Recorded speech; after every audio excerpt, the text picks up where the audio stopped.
मंच पे बैठे हुए मेरे सभी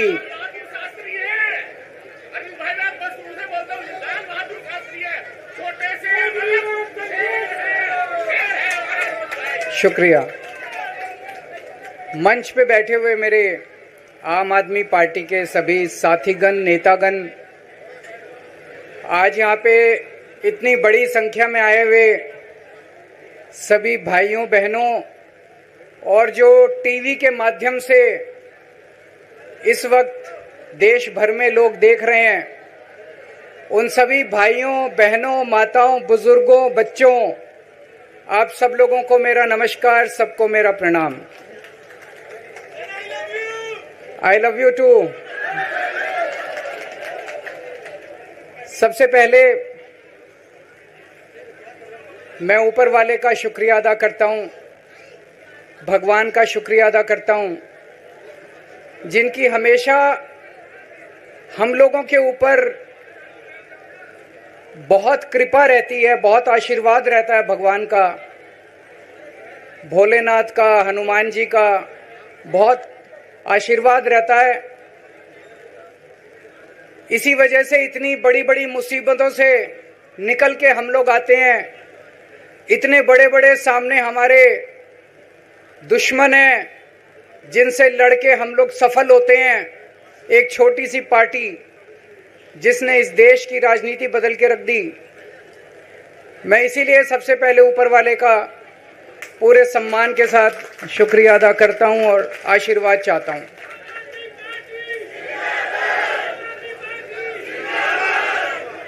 मैं उन लाखों लाखों लोगों का शुक्रिया अदा करता हूं जिन्होंने हम लोगों के लिए, जब हम लोग जेल में थे, मैं, मनीष सिसोदिया जी, संजय सिंह जी, विजय नायर जी, अभी सतिंदर जैन जी हैं, अमानतुल्लाह खान हैं, उनको वो भी जल्दी आएंगे मैं उम्मीद करता हूं। जिन जिन लोगों ने हमारे लिए दुआएं की, मन्नतें मांगी, मंदिर मस्जिद गिरजे गुरुद्वारे गए, उन सब लोगों का मैं तहे दिल से शुक्रिया अदा करता हूं।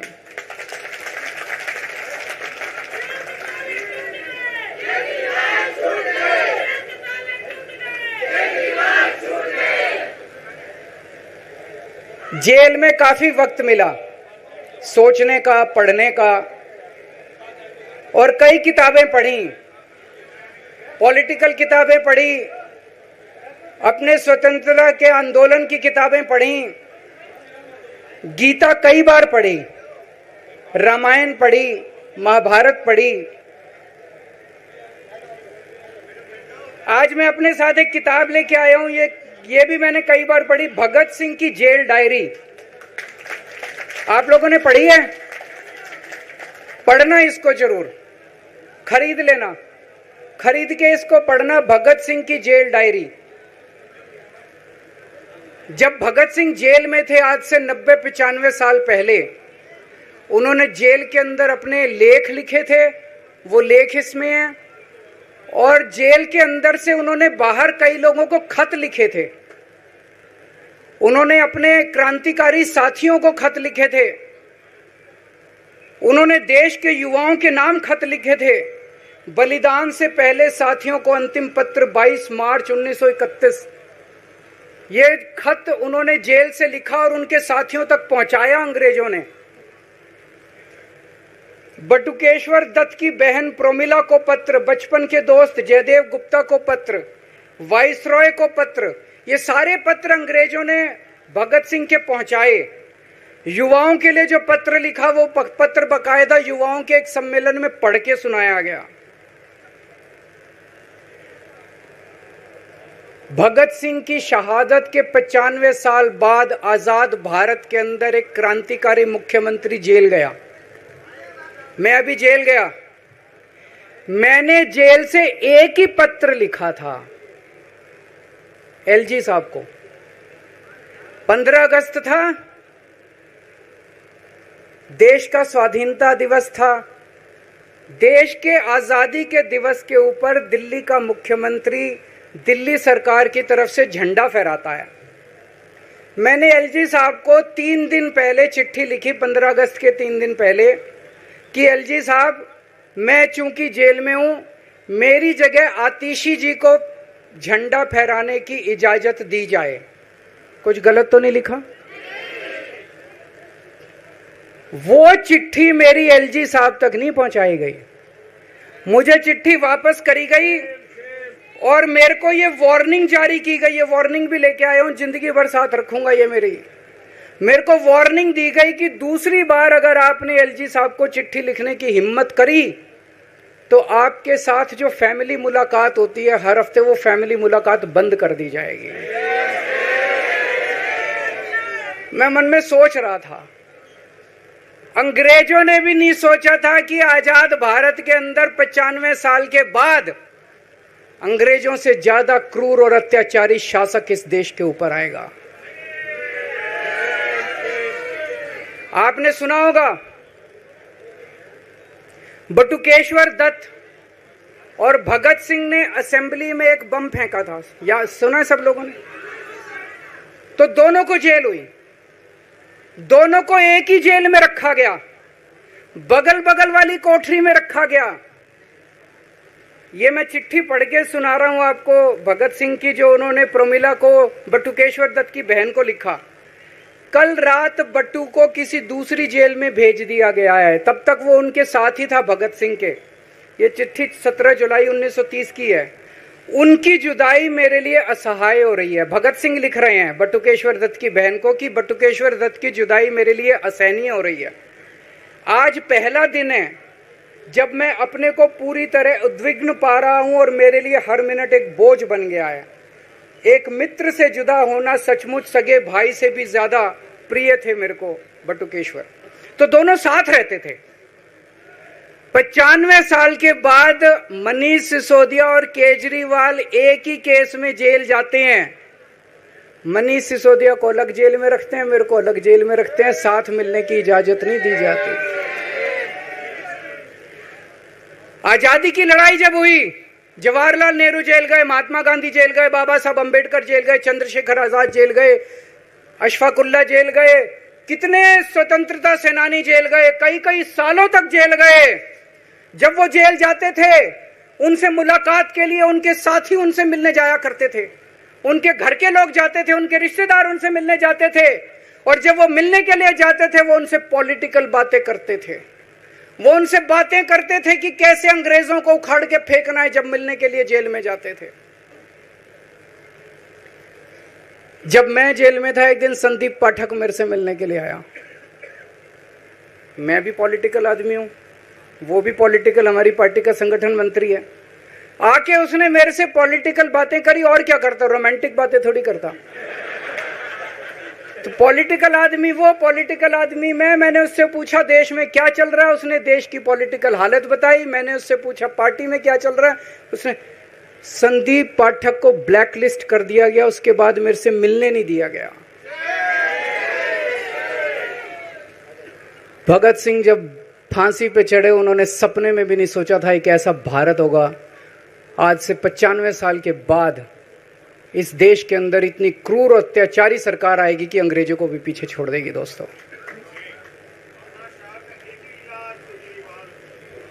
मुझे जेल क्यों भेजा इन लोगों ने? ऐसा नहीं कि केजरीवाल ने कोई भ्रष्टाचार किया, वो इनको भी पता है, मेरे को भी पता है, आपको भी पता है। इन्होंने जेल क्यों भेजा मेरे को? इनका मकसद था आम आदमी पार्टी को तोड़ना। इनका मकसद था केजरीवाल के हौसले को तोड़ना, केजरीवाल की हिम्मत को तोड़ना। इन्होंने फॉर्मूला बना रखा है। आप देख रहे हो किस तरह से एमएलए तोड़ दो, एमएलए खरीद लो, ईडी भेज के डरा दो, सीबीआई भेज के डरा दो, फर्जी केस कर दो, जेल में डाल दो, पार्टी तोड़ दो। महाराष्ट्र में कैसे उन्होंने 2-2 राष्ट्रीय पार्टियां तोड़ दी। पार्टी तोड़ दो, सरकारें गिरा दो और अपनी सरकार बना लो। इनको यह लग रहा था केजरीवाल को जेल भेज देंगे तो दिल्ली में इनकी पार्टी टूट जाएगी, दिल्ली में बीजेपी की सरकार बना लेंगे। इनको लग रहा था पंजाब की सरकार तोड़ के पंजाब में हम अपनी सरकार बना लेंगे, इनके एमएलए तोड़ लेंगे। लेकिन हमारी पार्टी नहीं टूटी, हमारे एमएलए नहीं टूटे, हमारे एमएलए तो छोड़ो, कार्यकर्ता भी नहीं टूटे। इनकी बड़ी बड़ी साजिशों के खिलाफ, बड़े बड़े षड्यंत्रों के खिलाफ केवल आम आदमी पार्टी में ताकत है जो आज इनका सामना कर रही है। इनको लगा केजरीवाल के हौसले तोड़ देंगे। आज मैं आपके सामने खड़ा हूं और मैं पूरे विश्वास के साथ कह रहा हूं कि जेल के इन 150-200 दिन जो मैं जेल में रहा, इन दिनों ने मेरे हौसले को और 100 गुना बढ़ा दिया है, कम करने की बजाय। ये लोग पूछते हैं कि केजरीवाल जब जेल में था इसने इस्तीफा क्यों नहीं दिया? जेल में से सीएम के पद से इस्तीफा क्यों नहीं दिया?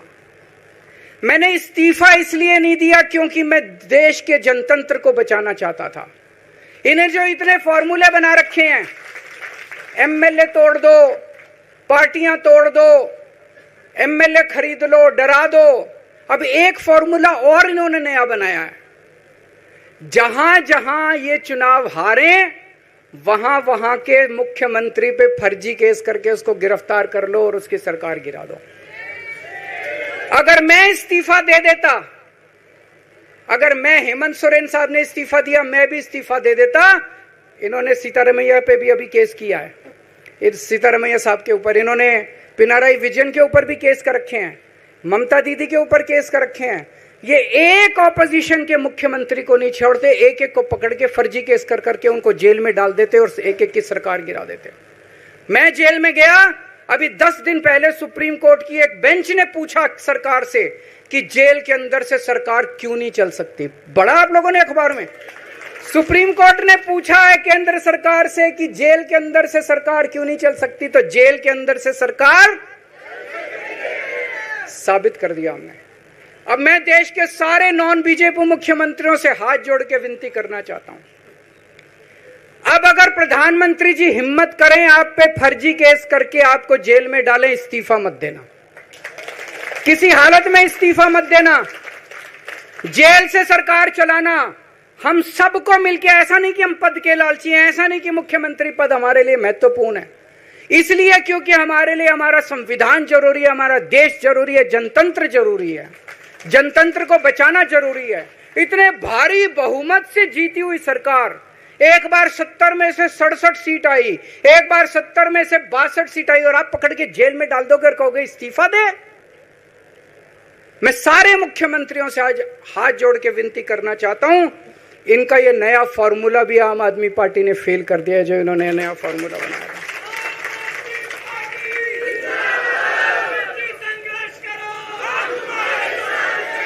आज इनकी हर षड्यंत्र, हर साजिश से सामना करने की ताकत आम आदमी पार्टी में है। क्यों? क्योंकि हम ईमानदार हैं। दिल्ली में सरकारी स्कूल थे, गरीबों के बच्चे सरकारी स्कूल में पढ़ने जाया करते थे।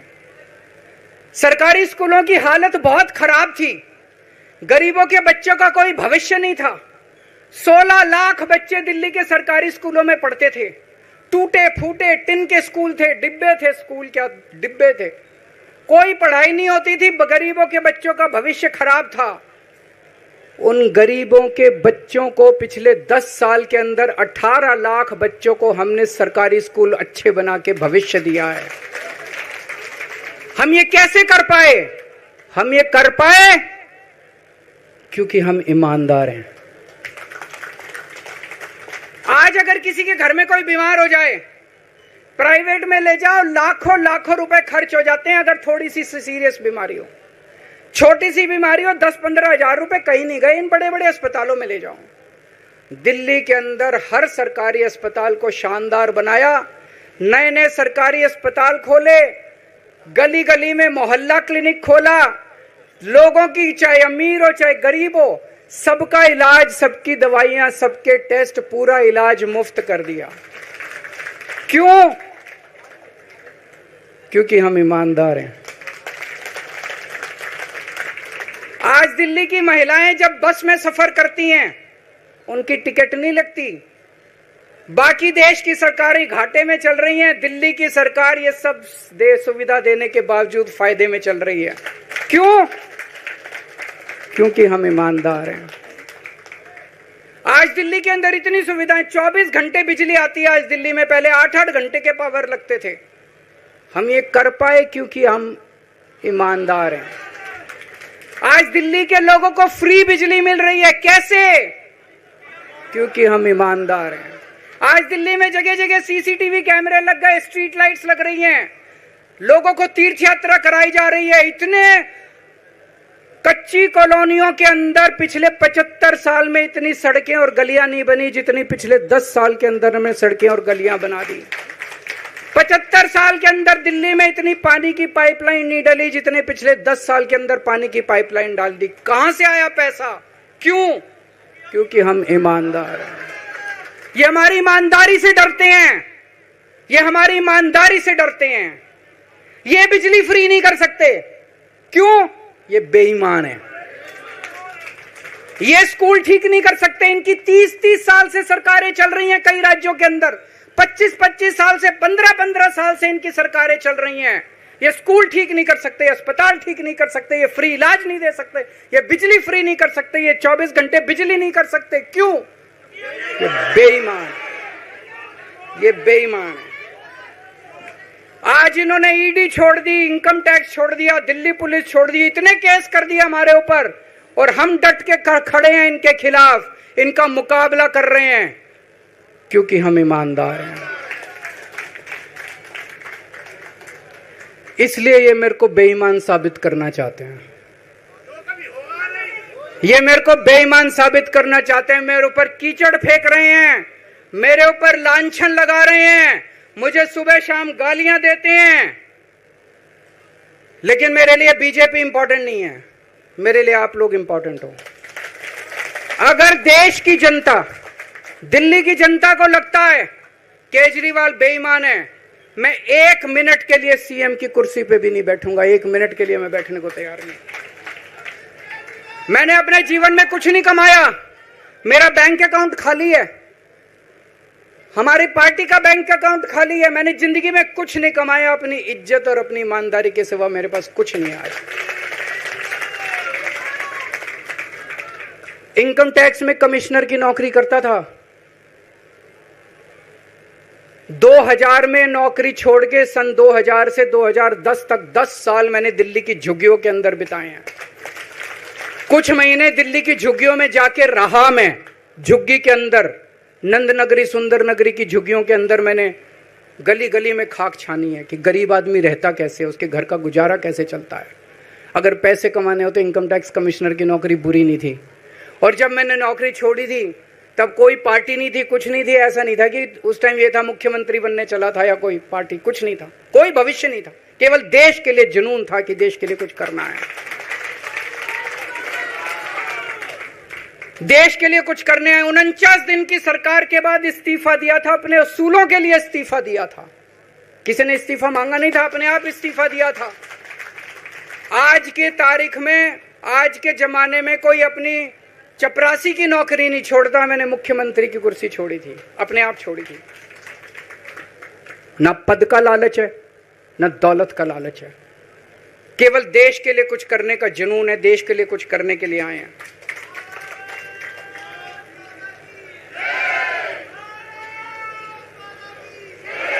इन्होंने मेरे ऊपर आरोप लगाए, मनीष जी के ऊपर आरोप लगाए हैं। इस देश का जो सबसे कठोर कानून है, ईडी का कानून, पीएमएलए, जिसमें बेल भी नहीं मिलती, बेल मिलनी भी मुश्किल है, उसके अंदर हमारे ऊपर तरह तरह के इन लोगों ने आरोप लगाए हैं। कोर्ट से हमको बेल मिल गई, उसके बावजूद आज की तारीख में, आज जो स्थिति है, इससे फालतू कोर्ट और कुछ नहीं कर सकता था जितना कोर्ट ने कर दिया हमारे पक्ष में। हम कोर्ट के बहुत शुक्रगुजार हैं। कोर्ट ने हमें बेल दे दी, अभी बेल तक ही दे सकता था। अब ये केस चलेगा। मैंने वकीलों से पूछा, मैंने कहा मेरा दिल कहता है कि जब तक ये मैं कोर्ट से बरी होके ना आ जाऊं तब तक मैं सीएम की कुर्सी पे नहीं बैठूंगा। उन्होंने कहा जी ये 10 साल चलेगा केस, कोई कह रहा है 15 साल चलेगा केस, कोई कह रहा है 20 साल चलेगा केस। तो केस ये अभी लंबा चलेगा। आज कोर्ट जितना कर सकता था, कोर्ट ने हमारे पक्ष में निर्णय लिया है, हमें बेल दे दी। उन्होंने ऐसे कानून में जिसमें बेल मिलनी नामुमकिन होती है, उन्होंने बेल दे दी। आज मैं आपकी अदालत में आया हूं, जनता की अदालत में आया हूं, आपसे पूछने के लिए आया हूं, क्या आप केजरीवाल को ईमानदार मानते हो कि गुनहगार मानते हो?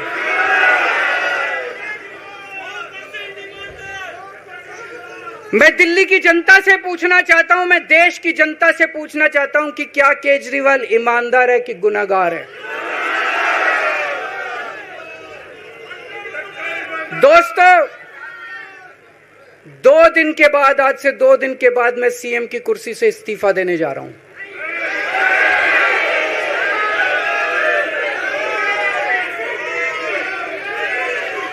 और मैं तब तक सीएम की कुर्सी पे नहीं बैठूंगा जब तक जनता अपना फैसला ना सुना दे।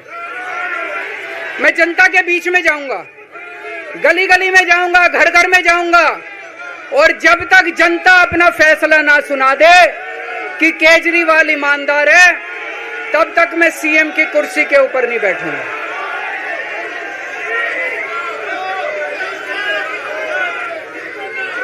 आज से कुछ महीने बाद चुनाव है, दिल्ली के चुनाव हैं। मैं जनता को निवेदन करना चाहता हूं, अपील करना चाहता हूं, अगर आपको लगता है केजरीवाल ईमानदार है, मेरे पक्ष में वोट दे देना। अगर आपको लगता है केजरीवाल गुनहगार है, मेरे को वोट मत देना।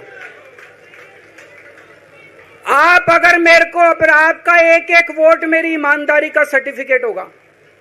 अगर आप मेरे को वोट देके जिताओगे और अगर आप कहोगे कि केजरीवाल ईमानदार है, तो चुनाव के बाद, उसके बाद जाके मैं सीएम की कुर्सी पे बैठूंगा। तब तक मैं सीएम की कुर्सी पे नहीं बैठूंगा।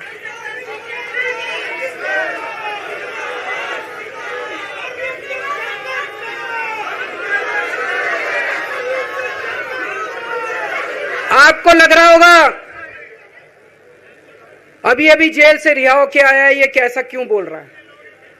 अभी अभी जेल से रिहाई होके आया है, अब ये इस्तीफा क्यों दे रहा है?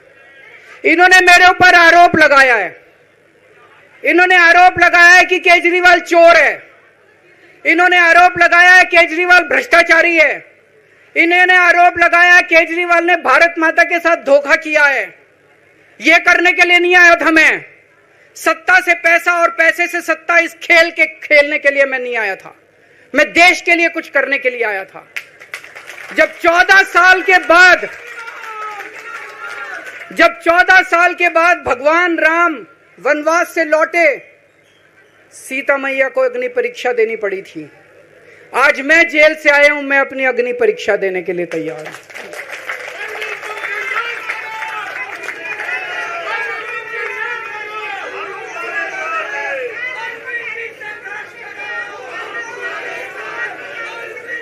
ये कुछ लोग बोल रहे हैं सुप्रीम कोर्ट ने कुछ कंडीशंस लगाई हैं, काम नहीं कर पाएंगे। पिछले 10 साल में इन लोगों ने कंडीशन लगाने में कोई कसर छोड़ी थी? एलजी साहब ने कंडीशन लगाने में कोई कसर छोड़ी थी? केंद्र सरकार ने 1 कानून, 2 कानून, 3 कानून, कानून पे कानून डाल के मेरी पावर छीन ली, पर आपके काम बंद नहीं होने दिए मैंने। ये कंडीशन हमारे लिए कोई वो नहीं रखती, कोई हमारे लिए अड़चन पैदा नहीं करती ये कंडीशन। इन कंडीशन को भी देख लेंगे, लेकिन मेरे लिए जो मायने रखता है वो है मैंने अपनी जिंदगी में ईमानदारी कमाई है। अगर आपको लगता है केजरीवाल ईमानदार है, जम के वोट दे देना मेरे पक्ष में। चुनाव के बाद सीएम की कुर्सी पे जाके बैठूंगा।